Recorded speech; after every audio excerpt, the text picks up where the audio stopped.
Das Pflanzenhaus wurde anlässlich der Landesgartenschau gebaut, was die hochwertige Parkanlage nachhaltig aufwertet. Hier kann man eine umfangreiche Kakteensammlung mit den zum Teil über 100 Jahre alten, bis zu 7 Meter hohen und rund 300 Kilogramm schweren Kakteen und Sukkulenten bewundern.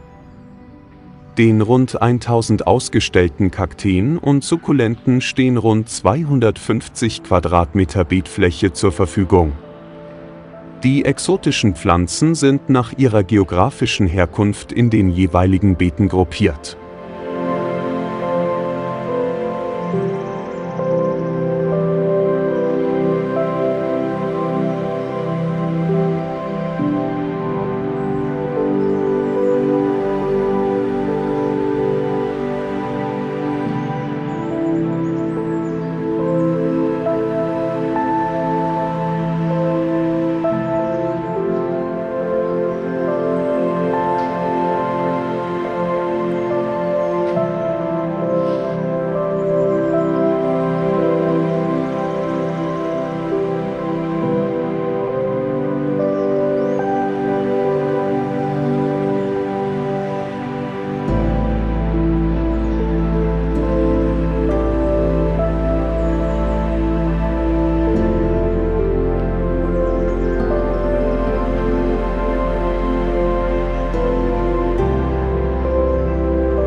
Überlingen wurde unter dem Namen Iburinga im Jahr 773 erstmals urkundlich erwähnt, und zwar als fränkischer Verwaltungssitz im Zusammenhang mit einer Schenkung an das Kloster St. Gallen. Schon im 7. Jahrhundert hatte in Überlingen ein alemannischer Herzog namens Gunzo residiert, dessen Tochter durch den heiligen Gallus von einem bösen Geist befreit worden war. Als Marktort und Hafen am nur etwa 3 Kilometer breiten Überlinger See, wo zudem etliche Straßen zusammenführten, gewann der Ort rasch an Bedeutung. Die Erhebung zur Stadt erfolgte um 1210 bis 20 unter König Friedrich II. Nach dem Aussterben der Staufer errang 1268 Überlingen den Status einer Reichsstadt. Eine seit 1426 in 7 Zünften organisierte Handwerkerschaft und das Stadtpatriziat lebten auf der Grundlage der wohl schon 1300 geschaffenen Zunftverfassung einträchtig miteinander. Die Stadt betrieb früh auf ca. 268 Hektar an den sonnigen Südhängen einen intensiven Weinbau. Bis ins 19. Jahrhundert besaß Überlingen einen der größten Kornmärkte in Süddeutschland. Der Handel mit Getreide auf dem Überlinger Markt im Grethaus wurde von dort besonders in die Schweiz verschifft und war eines der wichtigsten Exportwaren. Die Stadt und ihr reiches Spital brachten immer mehr Land in ihren Besitz und verfügte am Ausgang des Mittelalters über ein größeres Territorium. Im 19. Jahrhundert öffnete sich die Stadt dem Fremdenverkehr. Damals wurde der alten befestigten Seefront eine Uferpromenade vorgelagert, die 1971 bis 76 verbreitert wurde. Ende des 19. Jahrhunderts wurde der Stadtgarten angelegt. Es zählt mit Baumbestand, Blumenbeeten und Kakteengruppen neben der Mainau zu den botanischen Sehenswürdigkeiten der Region.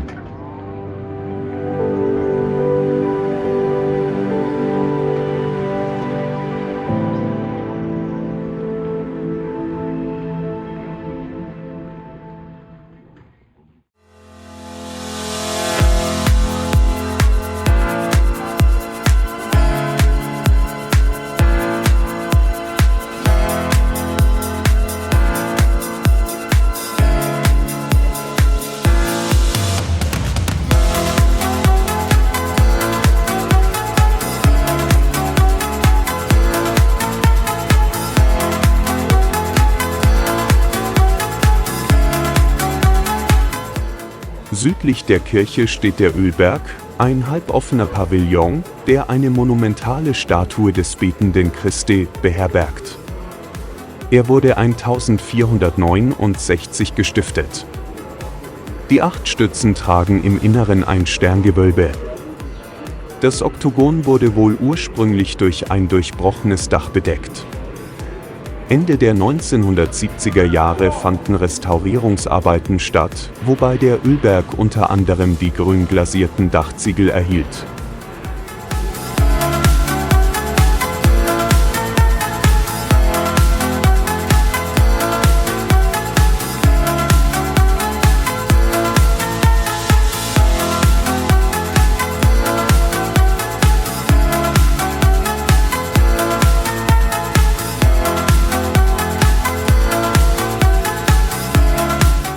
Das Münster St. Nikolaus ist die Stadtpfarrkirche von Überlingen am Bodensee.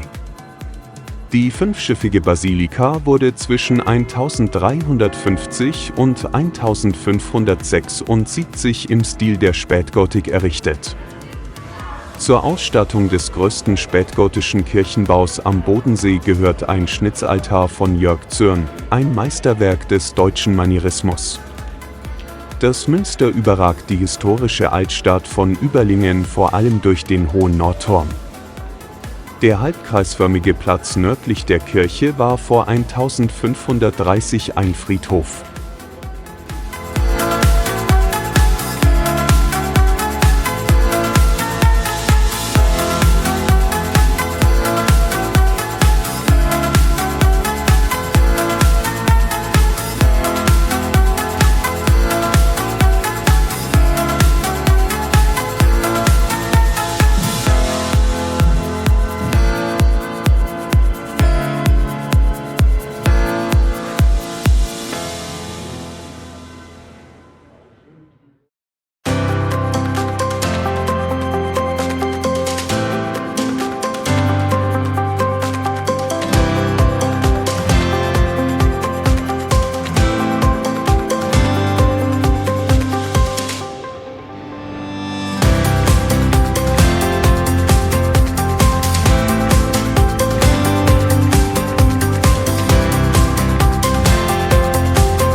Südlich der Kirche steht das 1494 erbaute spätgotische Rathaus der Stadt, das bereits Einflüsse der italienischen Renaissance aufweist.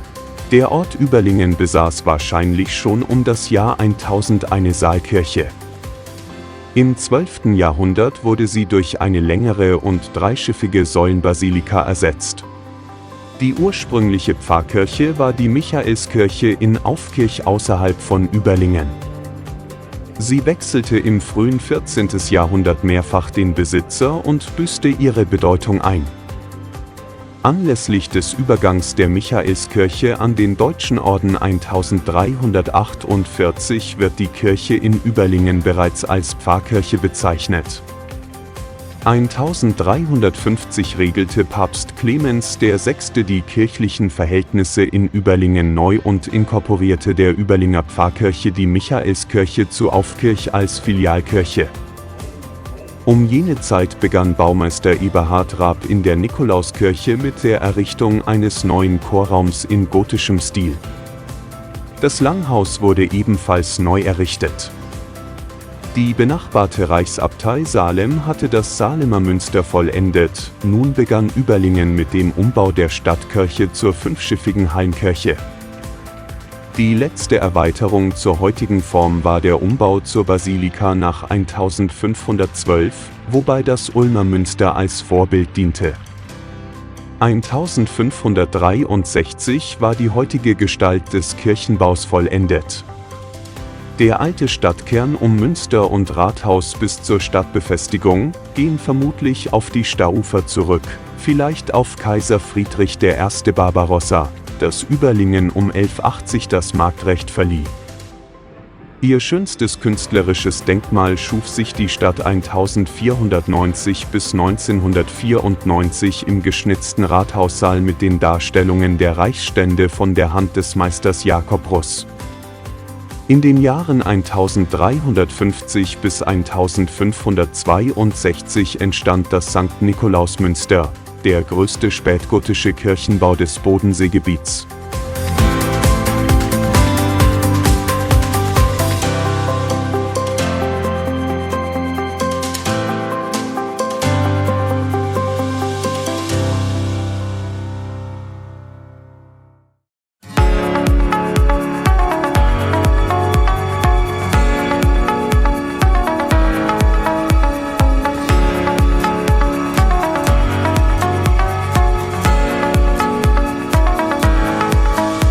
Die Bürger der Stadt stifteten Altäre von der Gotik bis zum Barock. 1613 bis 1616 erschuf der Meister Jörg Zürn den Hochaltar, eines der bedeutendsten plastischen Kunstwerke seiner Zeit am Bodensee. Im Dreißigjährigen Krieg wurde die Stadt durch die Schweden 1632 und 1634 vergeblich bestürmt und belagert, jedoch 1643 durch von Konrad wiederholt, Kommandeur der Festung Hohentwiel, eingenommen. Mit dem Krieg brach eine Zeit des wirtschaftlichen Niedergangs an. Im Gefolge der Napoleonischen Kriege verlor Überlingen wie andere Reichsstädte die Reichsunmittelbarkeit und fiel 1802 an Baden. Die Stadt stand auf zwei Beinen, als Erholungs- und Kurort als auch Sitz mehrerer Gewerbegebiete, die im Osten und Nordosten angesiedelt wurden. 1955 erhielt die Stadt als bisher einzige in Baden-Württemberg das Prädikat eines staatlich anerkannten Kneipp-Heilbades. Die Stadt ist bei Kurgästen und Ruheständlern als Zweitwohnsitz beliebt. Im Fremdenverkehr steht die Stadt am Bodensee immer noch an vorderer Stelle. Auch dank zahlreicher weiterführender Schulen behauptet sie im Linzgau ihren kulturellen Rang. 1993 wurde Überlingen zur großen Kreisstadt erhoben.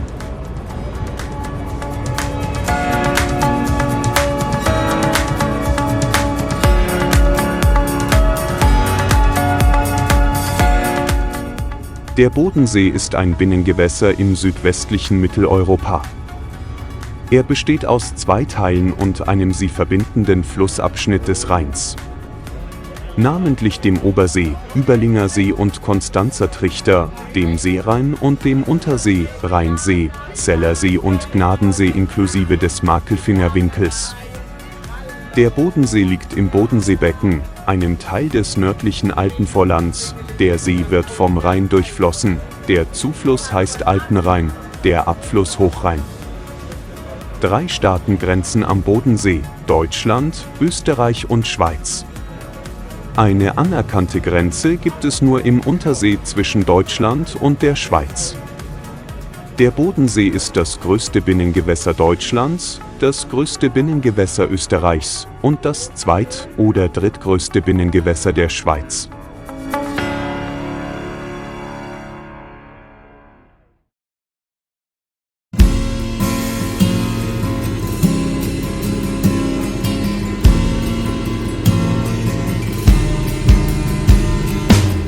Nach dem Ende der letzten Kaltzeit vor ca. 10.000 Jahren waren Ober- und Untersee noch in einem See verbunden.